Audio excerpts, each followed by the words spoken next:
इसलिए मेरी पद्धति को समझना जरूरी है, इसलिए आप लोग को समझने लगे हैं, क्योंकि बहुत दिन से आप लोग पढ़ते हो। तथापि यहाँ प्रैक्टिकली देखा, मैं क्या कैसे प्रयोग करता हूँ वो देखा। जैसे आप लोगों को विभिन्न पर्यायवाची शब्द भी ज्ञान नहीं, क्योंकि आप लोग पर्यायवाची शब्द पढ़े भी नहीं, जानते भी नहीं हो। देखा पहले ये फर्स्ट ही वचन, फर्स्ट ही वाक्य देख लो। मैं प्रवचन को संधि विच्छेद करके, ये जो ग्रंथ का नाम है कुंद कुंदेव ने प्रवचन सार रखा, वो क्यों रखा वो भी मैं कई बार यहाँ बताया हूँ, परंतु आज प्रस्तावना में लिख रहा हूँ। और प्रस्तावना के बारे में भी मैं आप लोग को बहुत बार बता दिया हूँ। अभी प्रस्तावना चल रही है। आप लोग को प्राय करके हमारे भारतीय रूढ़िवादी परंपरा में, जब से भारत गुलाम रहा, हर क्षेत्र में ऐसे ही है। हर क्षेत्र में अनुभव है, जो आप लोग कई बार बता।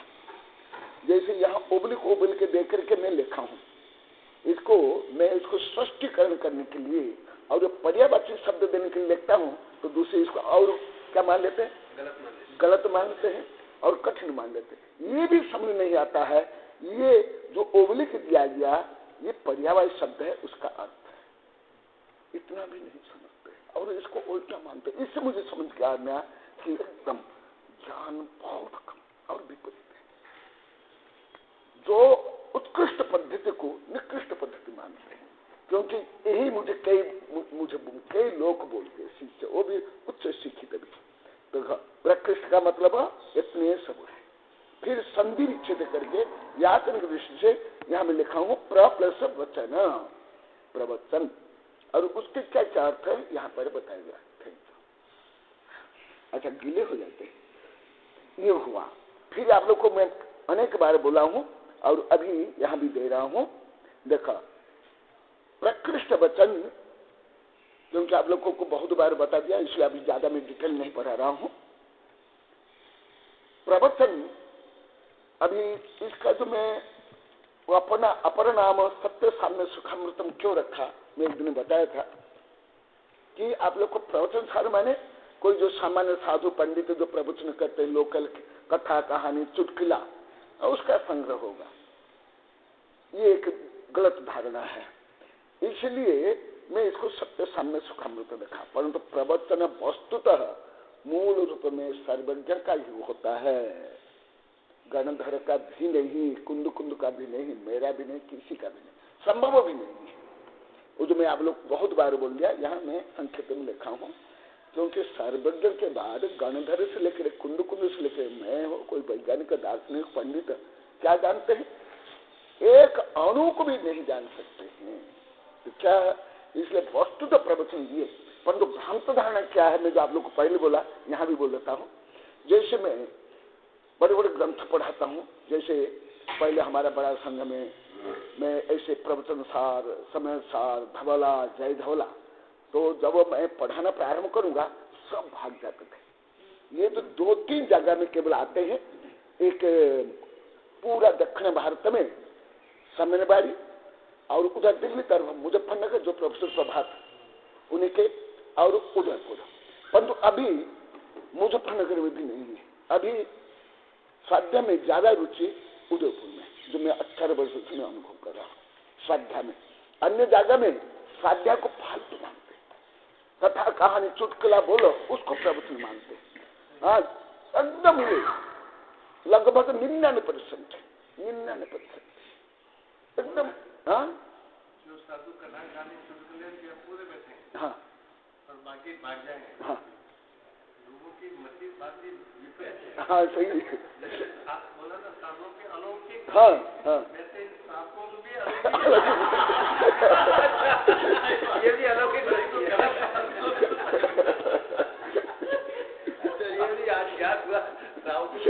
धर्म से अलौकिक, आध्यात्म से विपरीत, धर्म से आत्मा से।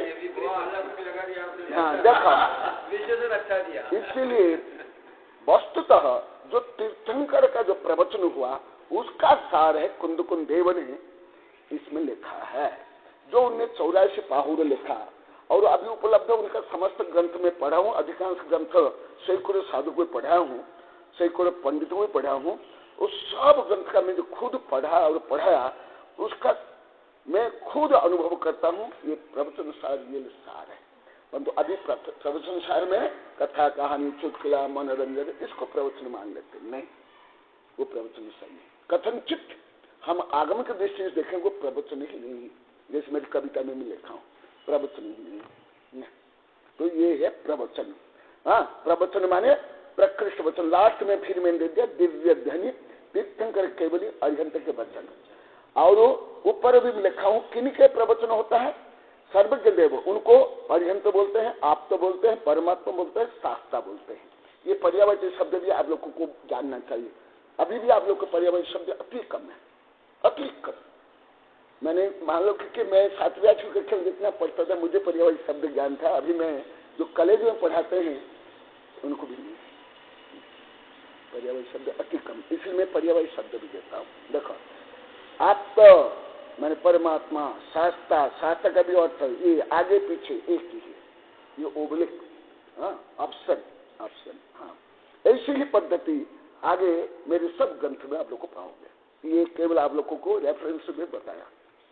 प्रवचन सार का दूसरा अर्थ है स्वशुद्धात्मा, क्योंकि दिव्य ध्वनि में जो षटद्रव्य सप्ततत्व नव पदार्थ आदि का वर्णन है उसमें जीव द्रव्य जीव तत्व जीव पदार्थ सर्वश्रेष्ठ सर्वज्येष्ठ है।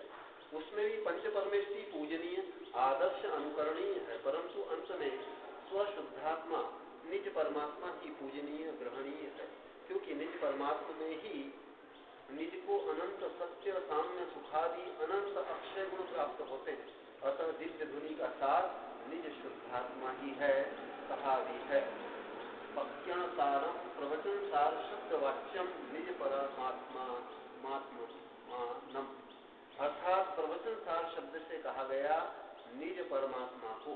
मैंने इस प्रवचन सार का नामकरण सत्य साम्य सुखामृत किया है, क्योंकि सत्य। हाँ बेशक ना, अब लोग को पहले ही बता दिया इसलिए कम बता रहा हूँ, और आज ज्यादा विद्यार्थी भी नहीं है इसलिए उन लोगों को वंचित नहीं हो जाए। ये प्रवचन जैसे समय सार माने ज्यादा कड़ी क्या सोचते, कोई एक ग्रंथ है और ग्रंथ जो पढ़ लिया सोचते जब रख लिया ओ प्रवचन समय सार ग्रंथ है, एकदम नहीं। समय सार आप लोग जो कई बार बताया, समय सार में समय मन आत्मा उसका सार माने सिद्ध अवस्था है समय सार। इसी प्रकार प्रवचन सार माने ये भी क्या है, कोई ग्रंथ थोड़े है नहीं। जैसे भारत के नक्शा में कोई भारत थोड़े है, ग्लोब में कोई पृथ्वी थोड़े है नहीं। इसी प्रकार ये तो एक प्रकार नक्शा है, ग्लोब है, कंपास है, जिससे हम परम तत्व को, परम आत्मा को, सत्य को जान सकते हैं। इसलिए प्रवचन सार का मतलब निज परमात्मा है। किसके? निज परमात्मा, सिद्ध परमात्मा में नहीं। ये जो आप लोग कहे बहुत ज्यादा कुछ भ्रम है, आप लोग को अति भ्रम है, इसलिए मुझे बार बार बोलना पड़ता है। और मैं ये मेरी अनुभव के पाठशाला में पढ़ा हूं, सब विपरीत जानते हैं।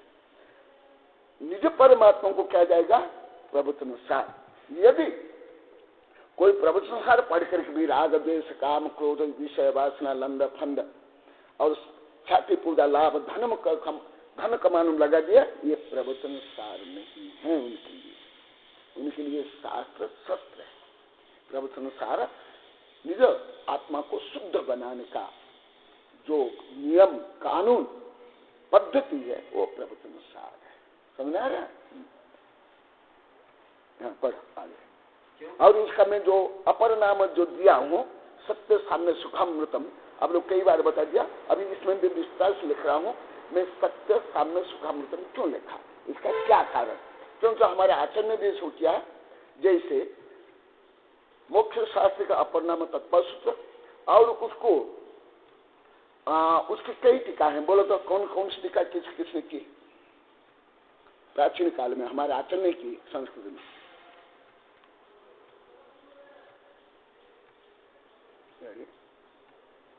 बहुत बार बोल दिया हूं। और उस तत्पर सूत्र की स्वतंत्र सूत्र में टीका जो समीक्षा उसके प्रस्तावना में लिखा हूं। ये तो सामान्य प्रश्न है, कई कविता में बोल।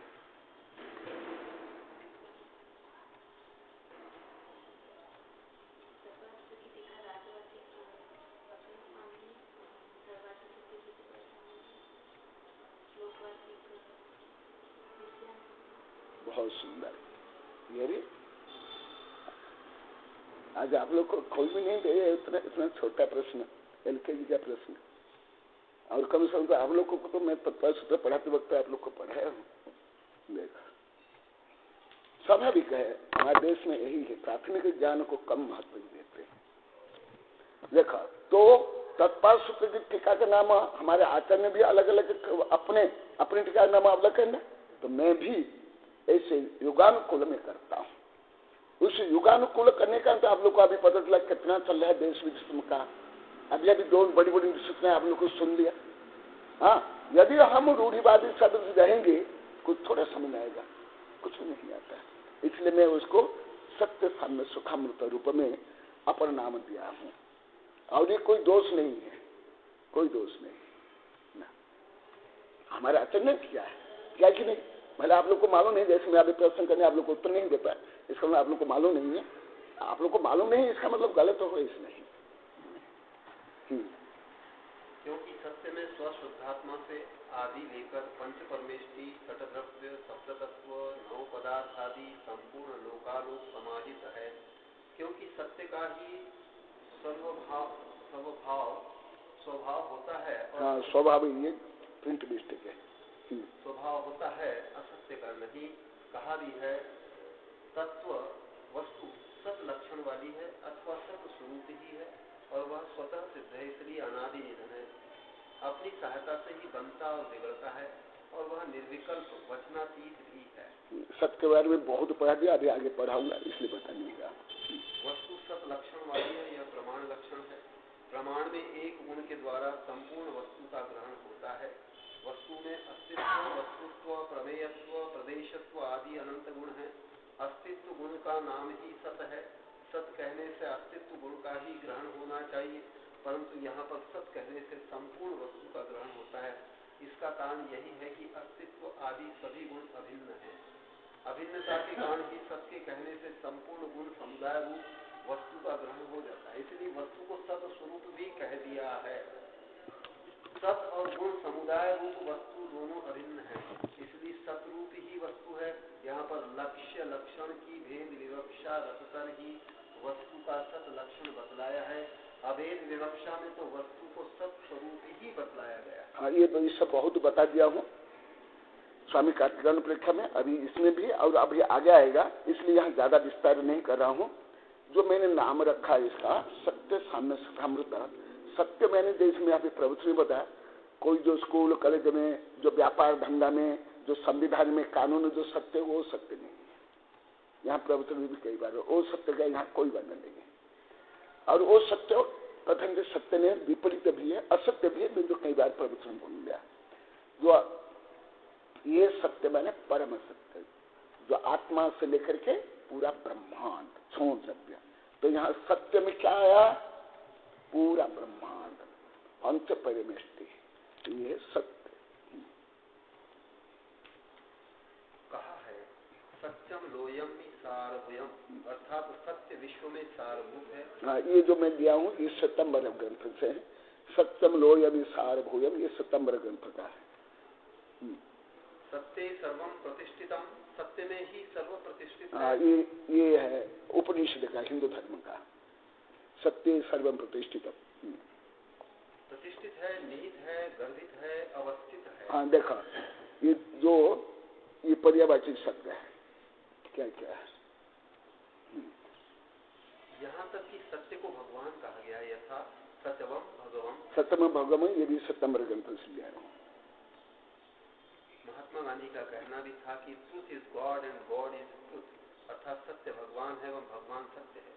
मैंने केवल वाचनिक सत्य को ही सत्य नहीं माना, क्योंकि असत अभिप्राय से कहा गया वाचनिक सत्य भी असत्य ही है, परंतु सत्य का अभिप्राय है द्रव्य का स्वभाव, सत्ता स्वरूप, अवस्थान रूप होने रूप। और यहाँ प्रवचन में भी कई बार बोल दिया हूँ, इसको फिर कई किताबें हैं जो ज्यादा करके हमारे देश में जो सत्य का जो परम सत्य था वो एकदम गुलाम होने के कारण भारत परम सत्य का छोड़ो वाचनिक सत्य भी नहीं रहा हमारे देश में।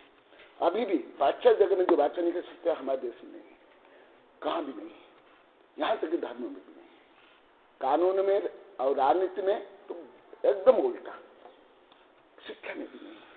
और हमारे यहाँ सत्य माने परम सत्य को लिया गया, एब्सोल्यूट ट्रुथ, जो परम सत्य है उसको लिया गया। और अभी हमारे देश में तो सत्य माने, जो मैं अभी प्रवचन बोला, जो देखा हुआ सुना हुआ बोल दो सत्य हो गया जो लिखा हुआ बोल दो सत्य हो गया। मैं एक दिन 1.5 घंटे तक बताया था, नहीं, जो स्कूल कॉलेज की किताब में लिखा हुआ वो भी सत्य नहीं।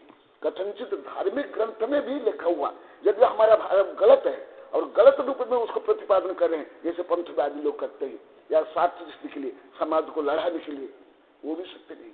जैसे समय साल के नाम पर जो कथन करते हो, क्या सत्य है? क्या नहीं, वो एक पक्ष को लेकर समाज को तोड़ते हैं, पंथवाद फैलाते, वो भी सत्य नहीं। इसलिए सत्य जो वस्तुतः परम सत्य हमारे भारत में, उसका प्राय कर विपरीत ही ज्ञान है और व्यवहार भी है।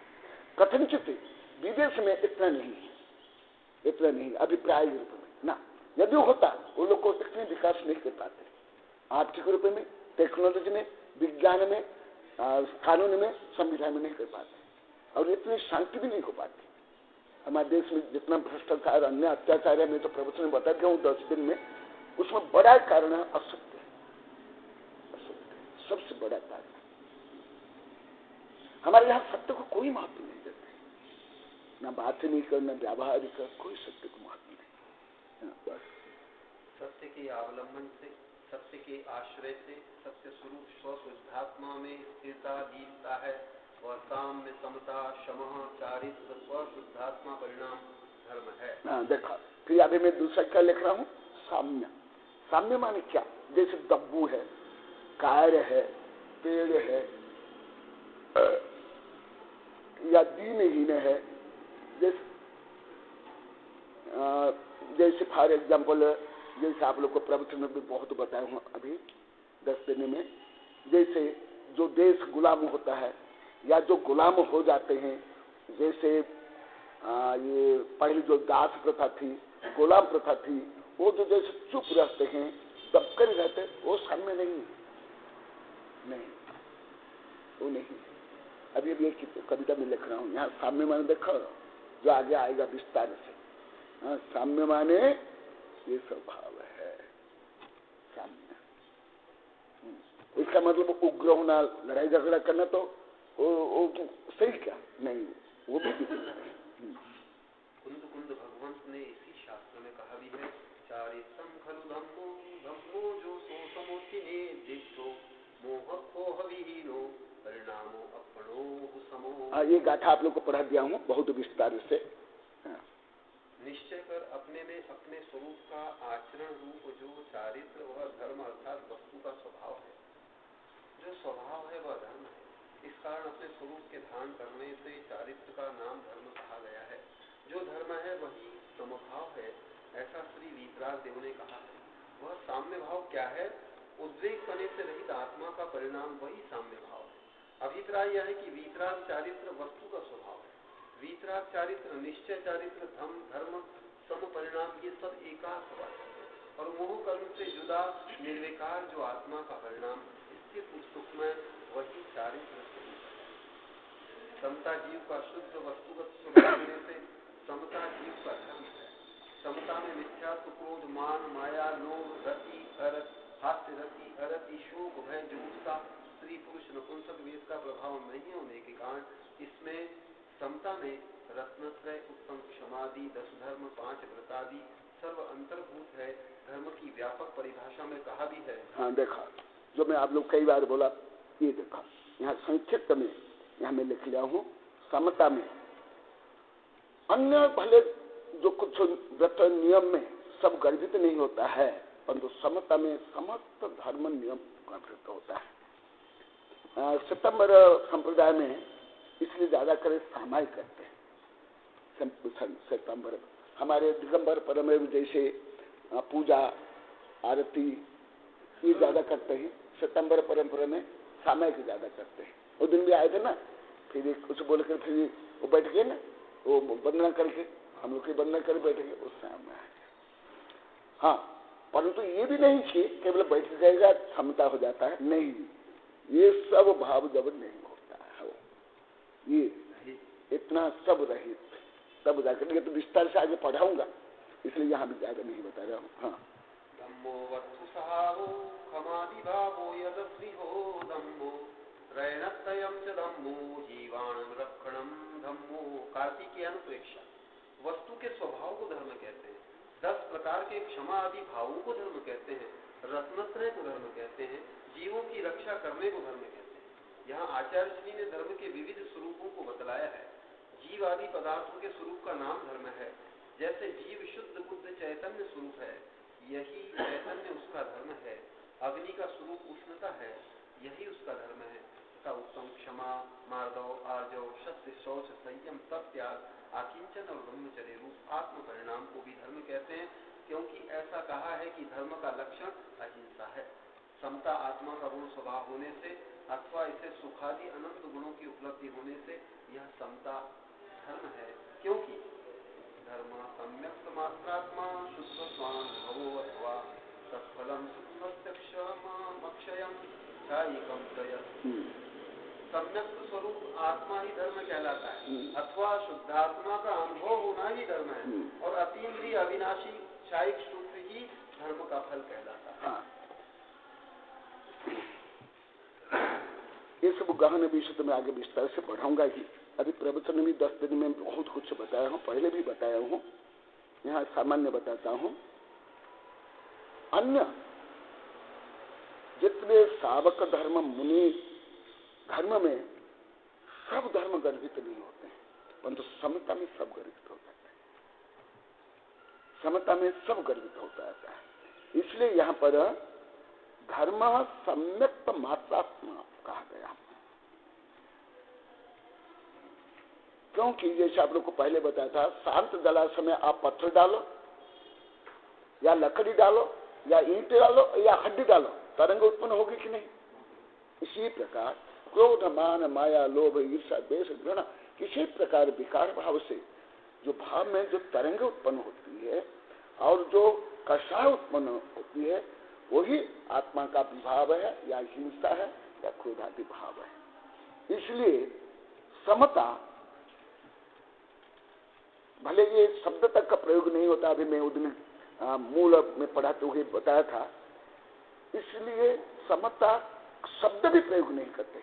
इसलिए श्रवण नहीं बोलते, समण नहीं बोलते, महाराजा बोलते, श्रवण नहीं बोलते हैं, माता जी बोलते हैं, क्योंकि शब्द ही प्रयोग नहीं है, भाव कहाँ होगा। इसलिए समता ही शब्द ज्यादा श्रेष्ठ है, जो मैं गाथा में बताया था। समता ही रत्न त्रयात्मक मोक्ष मार्ग, मोक्ष तथा समृद्धि स्वरूप सुख स्वरूप है। इससे विपरीत असमता संसार का मार्ग तथा दुख रूप है। जो राग और द्वेष को दूर करके सब जीवों को समान जानते हैं, वे साधु समभाव में विराजमान शीघ्र ही मोक्ष को पाते हैं। वीतराग निजानंद स्वरूप जो निज आत्म द्रव्य उसकी भावना से विमुख, जो राग द्वेष को छोड़कर जो महान पुरुष केवल ज्ञान दर्शन लक्षण कर सब ही जीवों को समान गिनते हैं, वे पुरुष संभाव में स्थित शीघ्र ही शिवपुर को पाते हैं। समभाव का लक्षण ऐसा है कि जीवित मरण, लाभ, अलाभ, सुख, दुखादि सबको समान जाने, जो अनंत सिद्ध हुए और होएंगे, यह समभाव का प्रभाव। समभाव से मोक्ष मिलता है। कैसा है वह मोक्ष स्थान? जो अत्यंत अद्भुत, अचिंत्य, केवल ज्ञानादि अनंत गुणों का स्थान है। यहाँ यह व्याख्यान जानकर राग द्वेष को छोड़ के शुद्धात्मा के अनुभव रूप जो समभाव, उसका सेवन सदा करना चाहिए। यही इस ग्रंथ का अभिप्राय है। हाँ, जैसे मैं प्रवचन में बोला, पहले भी बोलता हूँ, बहुत कविता, अभी भी कविता लिख रहा हूँ। जैसे मैं प्रवचन में कल शाम को बोला था और परसों भी बोला था, मैं आप लोग को क्षमा दान नहीं करूंगा, अर्थात क्रोध करूंगा, श्राप दूंगा, नाराज रहूंगा, विद्वेष करूंगा। आपके नाराजगी की बात से हम रोक नहीं, जो मैं बताया था इसको यहाँ जोड़ कर बताता हूँ। यदि आप लोग को क्षमा मांगने के बाद में क्षमा प्रदान किया, इसका मतलब क्या हुआ? उसके पहले मैं क्षमा भाव में था, और आप लोग को मांगने पर मैं दूंगा, इसका मतलब बिना मांगे मैं दूंगा नहीं, हुआ ना? जो सामान्य जो शब्द भी प्रयोग करते हैं, भाषा प्रयोग करते हैं, बहुत दुखिया है। हर विषय मैंने अनुभव कर लिया और लिख लिया, सब कुछ उठला है। नहीं, कुछ भी हो, ए टू जेड सब उठला है।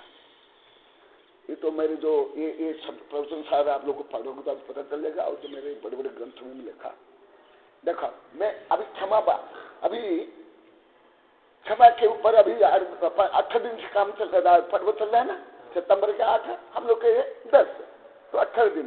परंतु ये भी शब्द भी सही प्रयोग नहीं करते। मैं ये सिद्ध कर रहा हूं, जो शब्द का प्रयोग करते हैं सावक से लेके पंडित से लेके साधु से, तो शब्द भी सही नहीं,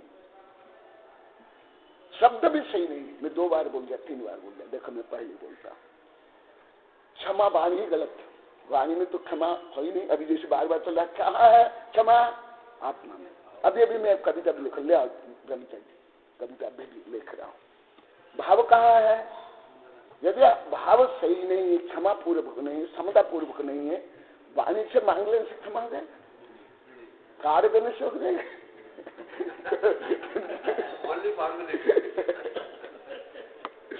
दूसरा, और मांगने पर दूंगा तो इसका मतलब क्या हुआ? आप नहीं मांगोगे तो मैं क्षमा प्रदान नहीं करूंगा। इसका मतलब मांगने पर दूंगा। तीसरा, ये थोड़ा एक विषय यदि आप लोग सही समझना, हर विषय में जोड़ सकता हूँ। जैसे ज्यादा करके मैं एक विषय को गहराई से समझता हूँ, मेरी जो शिक्षा पद्धति, और कोई धार्मिक दृष्टि नहीं, वैज्ञानिक दृष्टि, गणित दृष्टि, मनोवैज्ञानिक दृष्टि, पर्यावरण सब दृष्टि से, फिर वो सबको मैं प्रयोग कर लेता हूँ। क्षमा मांगने पर मान लो कि आप एक बार कुछ दिन के बाद मांगे, 10-20 वर्ष के बाद मांगे या कभी मांगे, तो तब तक मैं क्रोध में रहूंगा और क्षमा भाव रहूंगा। तो दोष किसको है? कर्म में किसको होगा? किसका पतन होगा? तो इसका मतलब मांगने तक हमें नहीं रहना चाहिए। समझ आया ना? ये समझेगा तो फिर ये गहन विषय समझाएगा। हाँ, क्योंकि आप लोग का एक शब्द बार बार प्रयोग करते हो, क्षमावाणी क्षमावाणी। जो शब्द तो अधिकांश प्रयोग नहीं करते, जैसे समता, ये जब अभी मैं लिख रहा हूँ, ये तो प्रयोग नहीं करता, अर्थ भी नहीं जानते अधिकांश साधु संत भी, पंडितों से गृहस्थ। परंतु जो शब्द आप लोग को प्रयोग करते हो वो भी कितना गलत मैं बता रहा हूँ, कितना गलत। क्षमावाणी, क्षमाकार, क्षमा पहले, क्षमा दो, ये भी गलत। आप स्वयं खम्मामी सभ्य जीवान, पहले क्या है गाथा में है, मैं करता हूँ, समझा ना? फिर सेकंडरी क्या, मैंने पहले दे करके फिर मांग। हाँ, नगद व्यापार।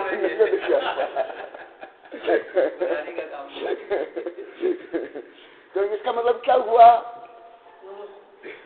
मांगते हो, इसका मतलब अभी पहले पात्रता स्वयं आनी चाहिए।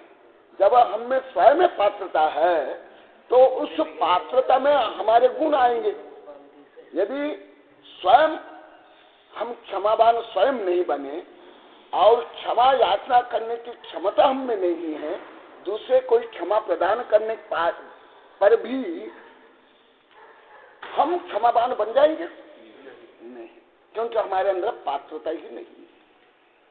जैसे मैं एक अभी भी कल परसों कविता बनी, उसमें भी लिखा हूं, पार्श्वनाथ भगवान को कमठ ने क्षमा प्रदान नहीं किया, तो पार्श्वनाथ भगवान का क्या बिगड़ा?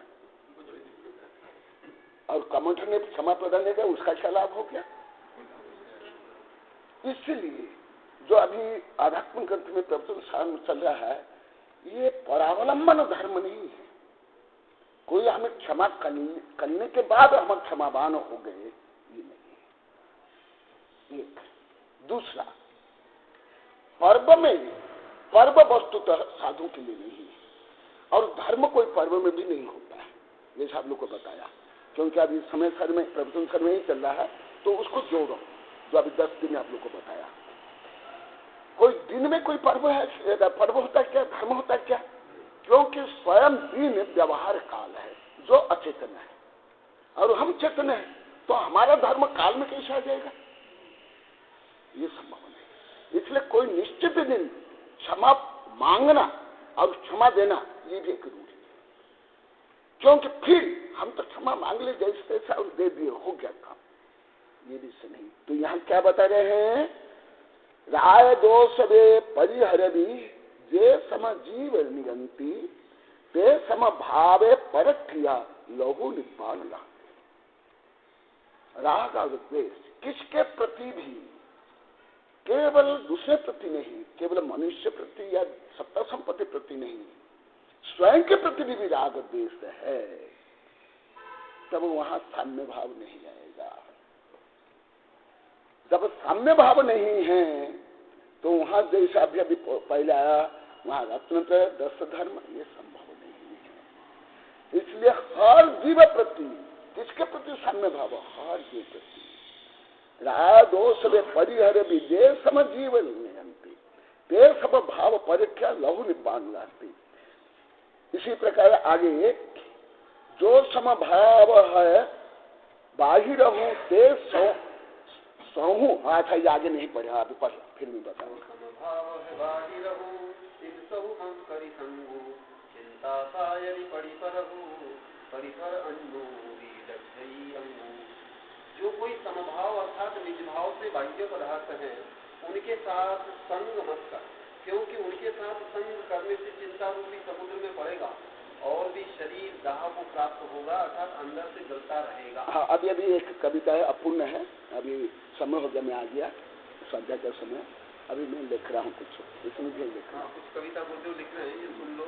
क्षमा धर्म के संबंध में, क्षमा धर्म महान है पापी नहीं कर धारते, क्रोध मान माया लोभ से संश्लेषित होते, राग द्वेष मोह से जो द्रव्य कर्म बांधते, द्रव्य क्षेत्र काल भाव से वे उदय आते, ईंधन ऑक्सीजन वयोग्य तापमान से अग्नि उत्पन्न होती है, तीनों के योग से क्रोधादि उत्पन्न होते, अंतरंग बाह्य से द्रव्य कर्म परिणाम निमित्त के योग से, निमित्त से दूर रहो यथा संभव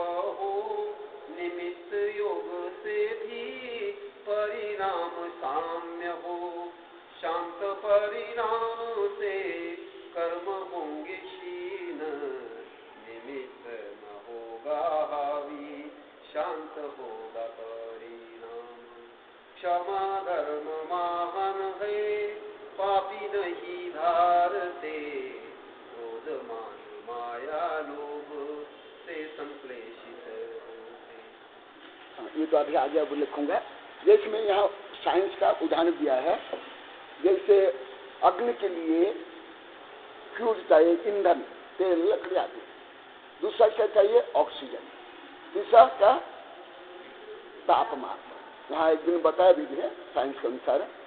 इसी प्रकार क्रोध मान माया लोभ देश घृणा जो कुछ वैभाविक का भाव है, इसके लिए भी पूर्वापार्जित द्रव्य कर्म, बाह्य निमित्त, फिर भाव कर्म, ये तीनों के संयोग से होता है। तो यहाँ जैसा है अभी, जो समभाव है बहिरऊ तिन सहु मम करे संगु चिंता साय पर ही पर अन्न भी दग्धई अंगो।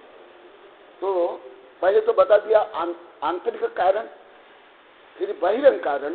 जिन बहिरंग कारण से, जैसे बहिरंग कारण में ऑक्सीजन, जहाँ ऑक्सीजन नहीं है वहाँ अग्नि प्रज्वलित नहीं होगी, क्योंकि अग्नि के लिए ऑक्सीजन की अनिवार्यता है। इसी प्रकार जिस निमित्त से क्रोध मान माया लोभ उद्रेक होते हैं, ऐसे द्रव्य क्षेत्र काल भाव को भी दूर से छोड़ना चाहिए। और मान लो उत्पन्न भी हुआ, निमित्त भी मिला, तब उस समय क्या करना चाहिए, परिणाम को संयम करना चाहिए, समता में रहना चाहिए, क्योंकि धर्म तो वही है जो प्रतिकूल अवस्थाओं में भी, विपरीत अवस्थाओं में भी संयम धारण करना, क्रोधादि कषाय को ऊपर विजय प्राप्त करना, यही तो धर्म है। धर्म क्या है? धर्म तो मुख्यतः जो अभी पहली गाथा में और पहले मूल में आप लोग को पढ़ा दिया, हाँ, चारित्र खल धम्म धम्म स्व सम्मत निर्विघ्न। तो ये इससे क्या होता है? हाँ, जब बाह्य निमित्त के कारण और अंतरंग गद्य कर्म के उदय के कारण भाव में तदनुकूल ही परिणमन होता रहेगा, तो कभी मोक्ष ही मिल नहीं सकता, किसी को भी नहीं मिल सकता, कभी ना अभी मिल सकता है, ना आगे, ना कभी मिलेगा। तो इसलिए यहां पर बता रहे हैं, ऐसे निमित्त से भी दूर रहो, बाह्य निमित्त से भी दूर रहो, जिससे जो कर्म है वो उद्गलन में नहीं आवे, उदय में आकर के खिल जाए या उपशम हो जाए या क्षय हो जाए। यहाँ पर जो कोई जीवित मरण लाभ अलाभादी में तुल्य भाव उसके सम्मुख जो निर्मल ज्ञान दर्शन स्वभाव परमात्मा द्रव्य उसका सम्यक श्रद्धान ज्ञान आचरण रूप निज भाव उस रूप समभाव से जो जुदे पदार्थ हैं उनका संग छोड़ दे, क्योंकि उनके संग से चिंता रूपी समुद्र में गिर पड़ेगा, और जो समुद्र रागद्वेष रूपी कल्लोलों से व्याकुल है उनके संग से मन में चिंता उत्पन्न होगी और शरीर में दाह होगा। यहाँ तात्पर्य यह है कि वीतराग निर्विकल्प परम समाधि की भावना से विपरीत जो रागादि अशुद्ध परिणाम वे ही परद्रव्य कहे जाते हैं, और व्यवहार नए कर मिथ्यात्वी राग द्वेषी पुरुष पर कहे गए हैं। इन सबकी संगति सर्वदा दुख देने वाली है, किसी प्रकार सुखदायी नहीं है, ऐसा निश्चय है। पर मैं मानी या बाह्य में केवल बाह्य द्रव्य या मनुष्य आदि नहीं है, पर में हमारा द्रव्य कर्म भाव कर्म नौ कर्म भी पर है, जो प्रवचन सार में आप लोग को बताया भी, अभी आगे भी बताऊंगा, और स्वामी कार्तिक उपेक्षा में भी द्रव्य संग्रह में पर में मैंने पर द्रव्य मैंने सत्ता संपत्ति विभूति स्त्री कुटुंब आदि में ही है। ये तो अति स्थूल पर है। आंतरिक पर है हमारा जो भावात्मक राग द्वेष और फिर द्रव्य कर्म, तो दोनों पर से दोनों निमित्त से दूर रहना चाहिए। और यहाँ कहा दग्धि अंगो, देखो मैं भी लिखा हूँ, क्रोध मान माया लोभ से संक्लिष्ट होते। और अभी प्रवचन में बताया आप लोग को वैज्ञानिक दृष्टि से, मेडिकल साइंस से, मनोविज्ञान से, ये जो कषाय के कारण जो आत्म प्रदेश में कंपन होते हैं और आत्म प्रदेश संक्लिष्ट होते हैं, और फिर जो कंपन निकलता है, जो तरंग निकलते, उसके कारण कर्म बंद होता है। तो देखो सामान्य रूप में अभी भी जो जैसे मैं प्रवचन में बताया था, वो भी देखा यहाँ आया शास्त्र में, और आप लोग को अनुभव भी करते होंगे। जब क्रोधादि कैसा उत्पन्न होते हैं तो क्या परिणाम शांत होते हैं? मन शांत रहता है, शरीर का शांत रहता है, प्रज्वलित हो जाता है। मैंने कई प्रकार ताप है, एक मानसिक ताप, एक शारीरिक ताप, एक भौतिक ताप। तो उस ताप के कारण जो संक्लेश परिणाम है, जिसको धवला में कहा गया अनध्यवसाय बंध के लिए जो मुख्य कारण है, जो अनध्यवसाय संक्लिष्ट स्थान अध्यवसाय, तो वो होता है जिसके कारण कर्म बंद होता है। इस ग्रंथ का तृतीय विशेषण है। हाँ, तो इसको दो तीन विशेषण है, सत्य साम्य, दो विशेषण के बारे में आ गया। अभी तीसरा विशेषण में क्या दिया हूँ? सुख। इस ग्रंथ का तृतीय विशेषण सुख है, क्योंकि जीव का स्वाभाविक गुण शक्ति धर्म अक्षय अनंत सुख स्वरूप है। इस आत्मिक आह्लाद सुख को प्राप्त करने के लिए धर्म की धारणा की जाती है। यदि धर्म से सुख नहीं मिलता तो कोई भी धर्म साधना नहीं करते। कहा भी है धर्म शर्म कर्म, अर्थात धर्म शर्म सुख को करने वाला है। गौतम वर्णन में प्रतिकोण में कहा भी है धर्म सर्व सुखा करो हित करो धर्मम मुरारिन्वते धर्मे नैव समाप्यते सुखम धर्माय तस्मै नमः धर्माणार्थ परस्परगोप्तां धर्मस्य मूलं दया धर्मे चित्तमहं तदे प्रतिदिनं हे धर्म मां ये भी आप लोग को बहुत बार बता दिया हूँ, मेरी कविता में भी, प्रवचन में भी। और अभी पूरा ये अध्याय ही है, 2 अध्याय है, ज्ञान ज्ञेय अधिकार। इसमें ये सब विस्तार से आएगा। सामान्य तो लोग को धर्म माने तप, त्याग, तपस्या ये सब मान लेते हैं। नहीं, ये साधन है, ये धर्म का फल नहीं, धर्म का स्वरूप नहीं। धर्म का स्वरूप जो अभी आगे विस्तार से, बहुत विस्तार से आएगा। धर्म का स्वरूप सुख है, सुख फल भी है, स्वरूप भी, जो अभी आगे विस्तार से आएगा। देखो, धर्म सर्व सुखा करो, धर्म सर्व करो माने धर्म का जो स्वरूप और निष्पत्ति है वो सुख है, आध्यात्मिक सुख। यदि सुख नहीं है, मानसिक शांति और आध्यात्मिक शांति, वस्तु तो धर्म नहीं है। यदि धर्म करते हुए, ज्ञानार्जन करते हुए, पूजा पाठ करते हुए, प्रवचन करते हुए, अन्य साधना करते हुए भी मानसिक शांति और आध्यात्मिक शांति नहीं मिल रही है, जानना चाहिए उस धर्म में। जैसे मैं आप लोग कई बार बोला, अभी तक जो अधिक उपवास करने में 2 ही को मैं देखा, इसको एक और वो सोनलाल। जो कम उपवास करते तो ठीक है, उनमें ज्यादा इतना नहीं होता। जो 32 से लेकर ज्यादा करते हैं, ये 2 में ही मैं देखा हमारे तक। इतना शांत करना, 8, 10, 15, 16 करना तो जो उसमें भी बहुत कुछ क्षमता रख लेते, 15 तो अधिक दिन करते हैं, वो कम ही रख पाते हैं। अभी ये बता रहा, कोई युवक है, सब मना करने के बाद भी उपवास किया और मर गया। हाँ, ये बता रहे थे, मुकेश बता रहे थे, इस किताब में भी मैं लिखा हूं हमारे। तो इसी प्रकार आप धर्म करो, उपवास करो, कुछ भी करो, उसका फल क्या है? सुख। सुख ही अंतिम फल। या अंतिम फल क्या? जब बिगनिंग भी है तब है। जब जैसे आप क्रोध नहीं करते हो, मान नहीं करते हो, ऐसा नहीं करो, हिंसा नहीं करते, टेंशन नहीं करते हो, तो तत्काल अभी फल मिलता है ना, शांति मिलती है ना। क्रोधादि किसी प्रकार खोटा भाव करो, तत्काल अशांति मिलती है ना। तो जो सुख मिलता है, शांति मिलती है, हमारे आचार्य ने कहा आध्यात्मिक ग्रंथ में, इसमें भी बहुत विस्तार से आएगा। आनंद निर्दयते कर्मानंदन मनारतम। आनंदशील कर्म निद्रा होती है, संक्लेश नहीं। एकदम धबला जय धबला में तो एकदम विपरीत ही बता दिया। जहां भी संक्लेश, इसलिए संक्लेश अध्यवसाय स्थान का, बंधा अध्यवसाय स्थान का। सामान्य शास्त्र में आप लोग को समझ नहीं मिलेगा, शब्द भी नहीं मिलेगा, ये तो बड़े बड़े ग्रंथ में, सिद्धांत ग्रंथ में। तो संक्लेश, जहां भी संक्लेश है, धर्म के नाम पर भी, जैसे धर्म के नाम पर भी संक्लेश करते, दिगंबर सितंबर हिंदू मुसलमान, ये भी धर्म नहीं है, ये भी अधर्म है। इसलिए धर्म का स्वरूप ही सुख है, शांति।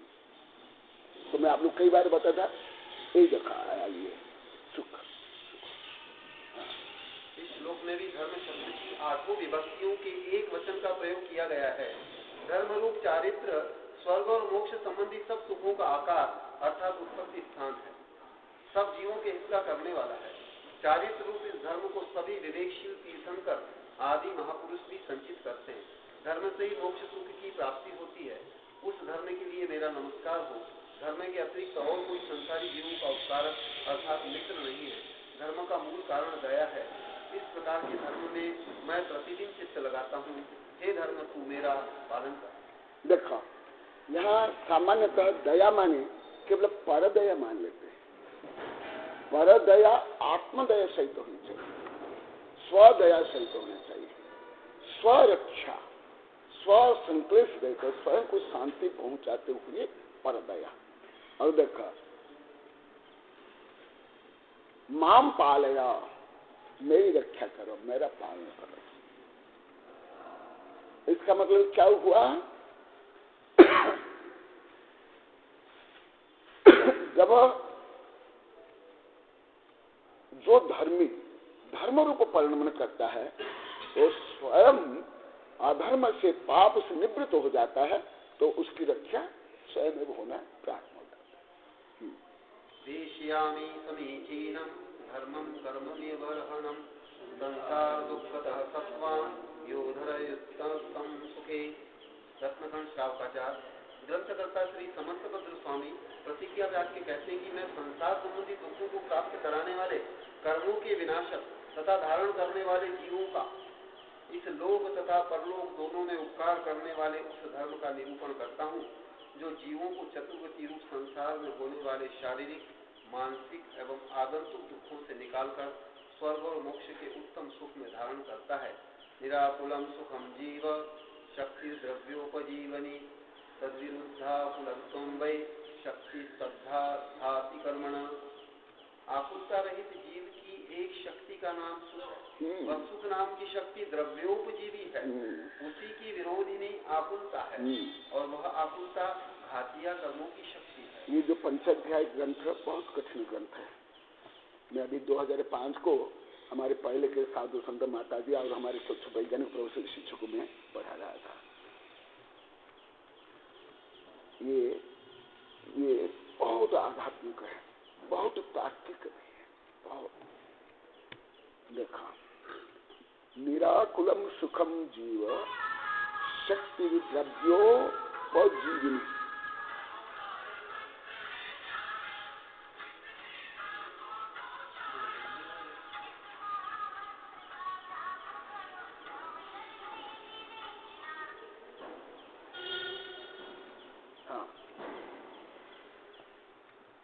निराकुलम सुखम जीव शक्ति द्रव्योपजीविनी। ये भी अभी 2-3 दिन पहले बताया था, जो जिनका उत्तर अभी गांधी जी दे रहे थे। रहस्य दिन वो दिन बहुत लंबा छोड़ा दिया हूँ, इसलिए अभी ज्यादा नहीं बताऊंगा। वो देखो निराकुल वो कब होता है? शक्ति जब विरुद्धा कुलतम शक्ति घाती कर्म। जो घाती कर्म के अभाव से जो निराकुल सुख, जो अभी 2-3 दिन पहले बहुत लंबा चौड़ा बताया था, वो है सुख, वो अनंत सुख।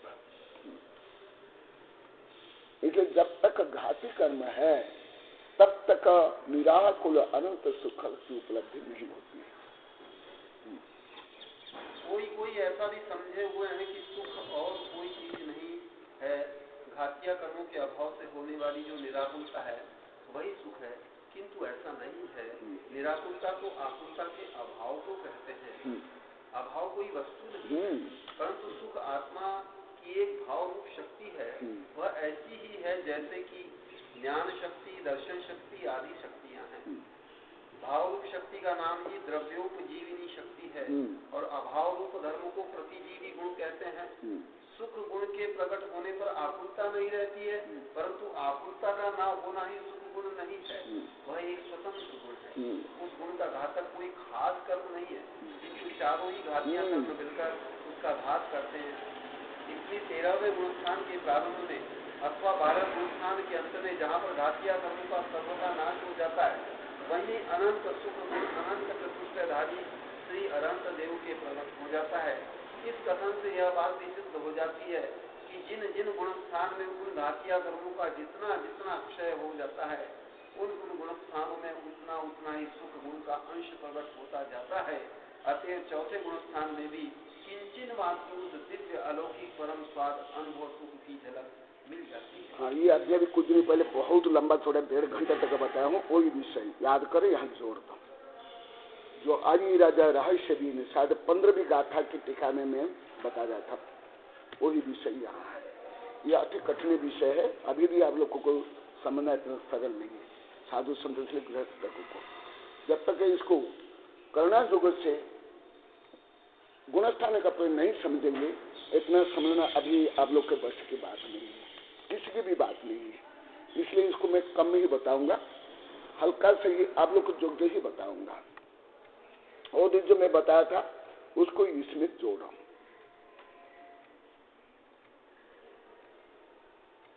एक दिन में आकिंचन्य के बारे में लगभग 1 घंटा बताया था, उसको भी याद करो। आकिंचन्य मैंने क्या नहीं बताया था, कौन बताएगा? 4-5 वाक्य, वही विषय। आकिंचन में धर्म के बारे में बताया, बहुत सरल कथा कहानी के माध्यम बताया। उसने ज्यादा में सिद्धांत के विषय नहीं बताया, ये सिद्धांत के विषय यही है। बता सकते आप लोग को आकिंचन धर्म के बारे में बताया?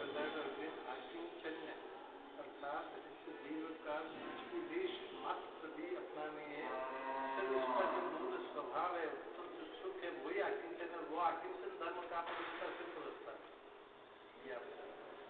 और हाँ, ये यहाँ तक बता। और कुछ बताया था? और कौन बताएगा? बोला आप लोग को, और लोग को बताया। अभी तो कुछ दिन पहले बताया, कोई ज्यादा दिन पहले। आपने आकिंचन का अर्थ ये भी बताया था कि आकिंचन होने का मतलब कोई गरीब, दरिद्र या दीन दुखी नहीं होता। आकिंचन का अर्थ है जिसमें पूर्णता आ जाती है, जिसमें पूर्ण स्वामित्व आ जाता है, अपने स्वस्वरूप की प्राप्ति जिसको हो जाती है, वो आकिंचन होता है, वो सिद्ध अवस्था में होता है। मैं कुछ समाज करके भी बोला था, याद है आप लोगों को? समाज संधि करके भी बताया था। किंचन रहित, किंचित मात्र भी रहित। सही, हाँ सही। तो आकिंचन कैसे अभाव रूप में, परद्रव्य अपेक्षा अभाव और स्वभाव अपेक्षा पूर्ण, ये आगे इसका आएगा। क्योंकि इसको जब तक कर्म सिद्धांत में नहीं समझेंगे ना, इतना जल्दी समझ नहीं आएगा। यहाँ वही विषय है, ये घाती कर्म के अभाव से जो उत्पन्न हुआ, इसका मतलब ऐसे नहीं जैसे उसमें कुछ था ही नहीं और ये प्रकट हो गया, नहीं। ये एक स्वाभाविक गुण है जो घाती कर्म के कारण ये सुप्त हो गया था, गुप्त हो गया था, आच्छन्न हो गया था, विकृत हो गया था। ये इसमें बताया गया, जो गुण स्थान अपेक्षा आप लोग को बताया था वो है ये। परंतु ये अभी आप लोग के लिए कठिन नहीं होगा, इसलिए इसको छोड़ देता। सुख दुख आदि जो भाव है वे ज्ञान से अभिन्न है, अर्थात ज्ञान स्वरूप ही है, क्योंकि चेतन भावों में ही सुख दुख अनुभव होता है। ज्ञान को छोड़कर अन्यत्र कहीं सुख दुख आदि का अनुभव नहीं हो सकता। ऐसा नहीं है कि सुख दुख भाव जीव और अजीव दोनों में ही स्वतंत्रता से व्याप्त रहे, किंतु ये भाव जीव के ही हैं, वर्णाधिक में इन भावों का होना असंभव है। सुख जीव का धर्म होने से उसे प्राप्त करना प्रत्येक भव्य का कर्तव्य एवं अधिकार भी है। आत्मानुशासन में कहा भी है, सुखी तस्य दुखी तस्य संसारी धर्म ईव तव कार्य, सुखी तस्य तभी रद्धे दुख भुजस्तूप आदाय। हे जीव, तू चाहे सुख का अनुभव कर रहा हो या चाहे दुख का, किंतु संसार में इन दोनों ही अवस्थाओं में तेरा एकमात्र कार्य धर्म ही होना चाहिए। कारण यह है कि वह धर्म, यदि तू सुख का अनुभव कर रहा है तो तेरे उस सुख की वृद्धि का कारण होगा, और यदि तू दुख का अनुभव कर रहा है तो वह धर्म तेरे उस दुख के विनाश का कारण होगा। एक श्लोक को प्रवचन भी किया था। इंद्रिय विषयों के सेवन से उत्पन्न होने वाले इस धर्म रूप उद्यान में स्थित वृक्षों क्षमा मार्गवादी के ही फल है। इसलिए भव्य जीव तू जिन इन्हीं उपायों से उन धर्म रूप उद्यान के वृक्षों की भले प्रकार रक्षा करके उनसे उपयुक्त इंद्रिय विषय जन्य सुखों रूप फलों का संचय कर। धर्म सुख का कारण है और कारण कुछ अपने कार्य का विरोधी होता नहीं है, इसलिए तो सुखनाश के भय से धर्म से विमुख न हो। जिस प्रकार किसान बीज से उत्पन्न धान्य गेहूं व चावल आदि को प्राप्त करता हुआ उसमें से भविष्य के लिए कुछ बीज के निमित्त सुरक्षित रखकर ही उसका उपभोग करता है, उसी प्रकार हे भव्य जीव, तूने जो यह सुख संपत्ति प्राप्त की है वह धर्म के ही निमित्त से प्राप्त की है, इसलिए तू भी उस सुख संपत्ति के बीज उस धर्म के रक्षण करके ही उसका उपभोग कर। कल्प वृक्ष का फल संकल्प प्रार्थना के अनुसार प्राप्त होता है तथा चिंतामणि का फल चिंता मनकृत विचार के अनुसार प्राप्त होता है, परंतु धर्म से जो फल प्राप्त होता है वह अप्रार्थित एवं अचिंत्य ही प्राप्त होता है। विद्वान मनुष्य निश्चय से आत्म परिणाम को ही पुण्य और पाप का कारण बतलाते हैं, इसलिए अपने निर्मल परिणाम के द्वारा पूर्व संचित पाप की निर्जरा, नवीन पाप का निरोध और पुण्य का उपार्जन करना चाहिए। जो प्राणी अज्ञानता से धर्म को नष्ट करके विषय सुखों का अनुभव करते हैं, वे पापी वृक्षों को जड़ से उखाड़कर फलों को ग्रहण करना चाहते हैं।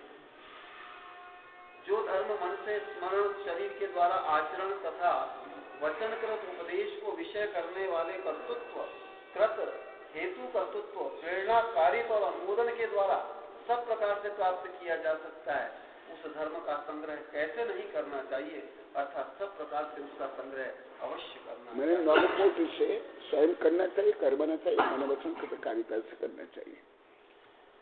तो ये मैंने अटल सिंह ये बोले हैं, जैसे धन कमाना है तुमको जितना परिश्रम करना पड़ता है या अन्य कोई भौतिक काम करना है, तो ऐसे भी इसमें नहीं, तुम तो मन से भी पुण्य कमा सकते हो भाव से, या दूसरा कोई धर्म करा है उसकी सराहना करके, प्रशंसा भी करके भी तुम धर्म कर सकते हो। इसी तरह नवकोटि से कर सकते हो, परंतु केवल जैसे भौतिक वस्तु नवकोटि से थोड़े कर पाते, स्वयं परिश्रम करना पड़ता है, परंतु धर्म तो नवकोटि से होता है। हाँ, मन से भी, वचन से, काय से, प्रतिकारिता, अनुमोदना से।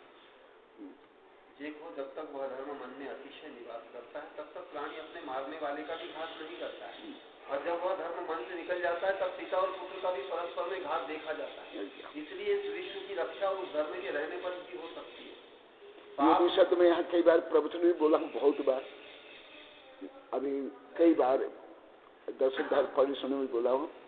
ये देखो, जब तक मन में भाव में धर्म रहेगा, जीव किसी प्रकार पाप नहीं कर सकता, अन्य अत्याचार नहीं कर सकता। जो अन्य अत्याचार कर रहे हैं, पाप कर रहे हैं, तो जानना चाहिए उसके भाव में धर्म नहीं है। इसलिए आप लोग कई बार बताया, जिसके भाव में धर्म होगा वो क्रिया में भी तदनुकूल यथा योग्य धर्म करेगा। पाप सुख के अनुभव से नहीं होता है, किंतु वह उपयुक्त धर्म के हेतुभूत अहिंसा आदि को नष्ट करने वाले प्राणी वधादि के आरंभ से होता है। ठीक ही है, अजीर्ण कुछ मिष्टान के खाने से नहीं होता है, किंतु वह निश्चय से उसके प्रमाण के अतिक्रमण से ही होता है। तो आज तो सब विद्यार्थी आए नहीं है ज्यादा, इसलिए ये भी कारण, वो प्रेस वाला भी आएगा, उसको समझाऊंगा, इसलिए आप लोग को जल्दी आ जाना। बोधि समाधि परिणाम सिद्धि